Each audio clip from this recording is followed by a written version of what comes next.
दोस्तों, अभी अपने देश में जो सबसे ज्यादा चर्चित जगह है वो है विवेकानंद रॉक मेमोरियल। वैसे तो सालों से यह एक महत्वपूर्ण जगह रहा है और देश विदेश से यहाँ पर टूरिस्ट भी लगातार बड़ी संख्या में घूमने के लिए आते रहते हैं। लेकिन यह जगह चर्चा में अभी इसलिए आया क्योंकि यहाँ पर प्रधानमंत्री नरेंद्र मोदी 3 दिनों का ध्यान करेंगे। इसी वजह से यह जगह चर्चा का विषय बना हुआ है। इस बात को तो आप सभी जानते ही हैं कि विवेकानंद रॉक मेमोरियल तमिलनाडु के कन्याकुमारी में स्थित है। लेकिन क्या आप इसकी कहानी को जानते हैं? क्या आप इस बात को जानते हैं कि इस जगह को विवेकानंद रॉक मेमोरियल बनाने के लिए कितना संघर्ष करना पड़ा था और आखिर यहीं पर विवेकानंद रॉक मेमोरियल क्यों बनाया गया? यह जगह दिखने में जितना आध्यात्मिक और खूबसूरत है उतनी ही दिलचस्प इसकी कहानी भी है।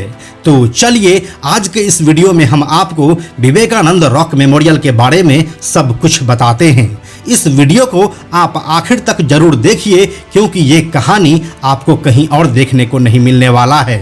तो चलिए अब वीडियो को शुरू करते हैं। हेलो एंड नमस्कार, मेरा नाम है प्रशांत और आप देख रहे हैं बेजोड़जोड़ा.com का यूट्यूब चैनल। दोस्तों, सबसे पहले हम आपको यह बताते हैं कि इस जगह को विवेकानंद रॉक मेमोरियल क्यों कहा जाता है। तो बात कुछ ऐसी है कि जब स्वामी विवेकानंद नरेंद्रनाथ हुआ करते थे और उनको आत्मिक ज्ञान की प्राप्ति नहीं हुई थी, तो उस समय साल 1892 में वह कन्याकुमारी के मेनलैंड से करीब 500 मीटर दूर समुद्र में तैरकर इस चट्टान पर पहुंचे और यहाँ पर वह 3 दिनों तक ध्यान में बैठे थे। इसी दौरान उनको आत्मिक ज्ञान की प्राप्ति हुई और वह नरेंद्रनाथ से स्वामी विवेकानंद बने। क्योंकि इसी चट्टान के ऊपर उनको ज्ञान की प्राप्ति हुई थी, इसलिए इस चट्टान को विवेकानंद रॉक मेमोरियल कहा जाता है। लेकिन दोस्तों, इस चट्टान की बस इतनी सी कहानी नहीं है, बल्कि इस चट्टान का संबंध महादेव और माता पार्वती से भी है। ऐसा कहा जाता है कि एक बार माता पार्वती, जिसका एक नाम कन्याकुमारी भी है, वो भी एक बार महादेव के लिए इसी शिलालेख के ऊपर 3 दिनों तक तपस्या की थी। माता पार्वती के नाम पर ही इस शहर का नाम कन्याकुमारी रखा गया है।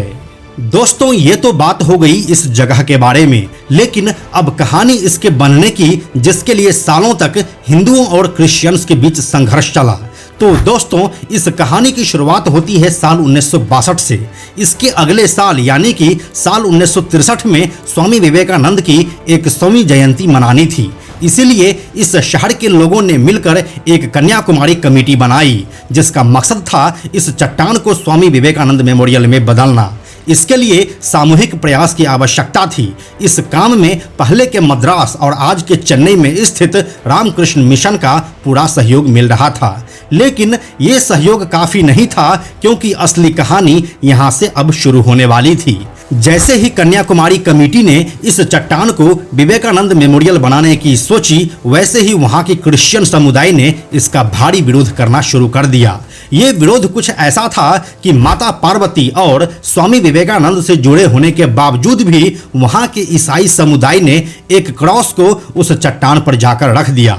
इसके बाद उस पूरे इलाके में टेंशन का माहौल बन गया और मामला सरकार तक पहुंचा, जिसके बाद मद्रास की सरकार ने कहा कि यह चट्टान हिंदुओं की पावन भूमि है और वहां पर क्रॉस रखकर ईसाई समुदाय ने उसके ऊपर अवैध कब्जा किया है। सरकार का इतना कहना ही था कि हिंदू समुदाय के लोगों ने रात में ही उस क्रॉस को वहां से हटा दिया। इसके बाद मामला और ज्यादा तनावपूर्ण हो गया और उस चट्टान को एक डिस्प्यूटेड एरिया घोषित कर दिया गया। वहां पर किसी को भी जाने की अनुमति नहीं दी गई और वहां पर सुरक्षा गार्ड्स को भी नियुक्त करवा दिया गया। इस चट्टान के बारे में ऐसी तो मान्यता थी ही कि यह हिंदू समुदाय का एक पवित्र जगह है और यहाँ से माता पार्वती और स्वामी विवेकानंद का संबंध रहा है। वहीं दूसरी ओर क्रिश्चियन समुदाय इस बात पर जोर दे रहे थे कि यह जगह सेंट जेवियर से जुड़ा हुआ है। इसके बाद यहाँ पर विवेकानंद रॉक मेमोरियल कमेटी का गठन किया जाता है और इसके सेक्रेटरी बनते हैं एकनाथ रानाडे। एकनाथ रानाडे राष्ट्रीय स्वयंसेवक संघ यानी कि RSS से जुड़े हुए थे और वो एक आर्किटेक्ट भी थे। अब एकनाथ रानाडे को रामकृष्ण मिशन का भी पूरा सहयोग मिलता है, जो पहले से ही स्वामी विवेकानंद रॉक मेमोरियल बनाने के पक्षधर थे। अब यह मामला पूरी तरह से फैल गया था कि यहाँ पर सांप्रदायिक लड़ाई हो सकती है। उसी समय इस पूरे मामले में एंट्री होती है हुमायूं कबीर की। हुमायूं कबीर कोलकाता कॉन्स्टिट्यूएंसी से आते थे और वह उस समय भारत के कल्चरल अफेयर के मंत्री थे।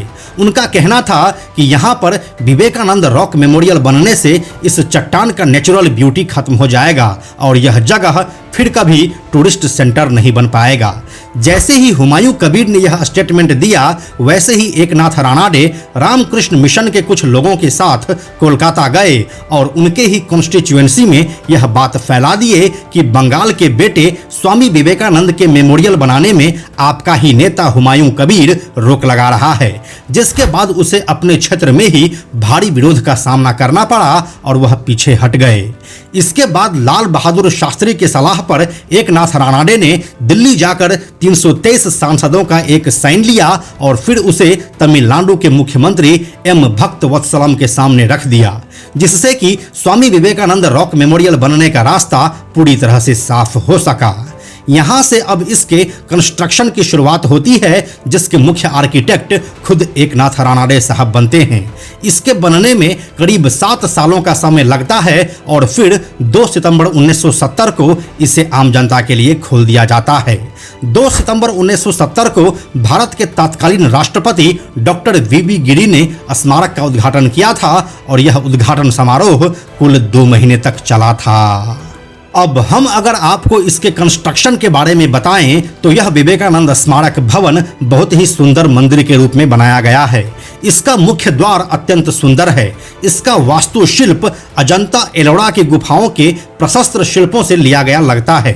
नीले और लाल ग्रेनाइट के पत्थरों से निर्मित स्मारक पर 70 फीट ऊंचा एक गुंबद है। यह समुद्र तल से करीब 17 मीटर की ऊंचाई पर एक पत्थर के टापू की चोटी पर स्थित है। यह पूरा स्थान करीब 6 एकड़ के क्षेत्र में फैला हुआ है। यह स्मारक 2 पत्थरों के शीर्ष पर स्थित है और यह मुख्य द्वीप से लगभग 500 मीटर की दूरी पर स्थित है, जो समुद्र के भीतर दूर से ही दिखाई देता है। यहाँ पर सूर्योदय और सूर्यास्त के समय का नज़ारा बहुत ही अलौकिक लगता है। इस विरासत को देखने के लिए भारत ही नहीं बल्कि पूरी दुनिया से लोग आते हैं।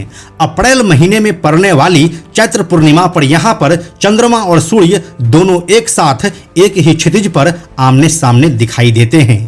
भवन के अंदर 4 फीट से ज्यादा ऊंचे प्लेटफॉर्म पर परिव्राजक संत स्वामी विवेकानंद की मूर्ति है।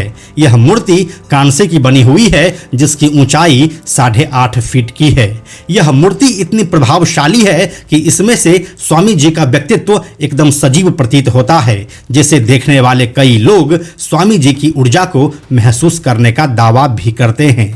इस मेमोरियल में श्रीपद मंडपम और विवेकानंद मंडपम नाम के 2 मंडप हैं।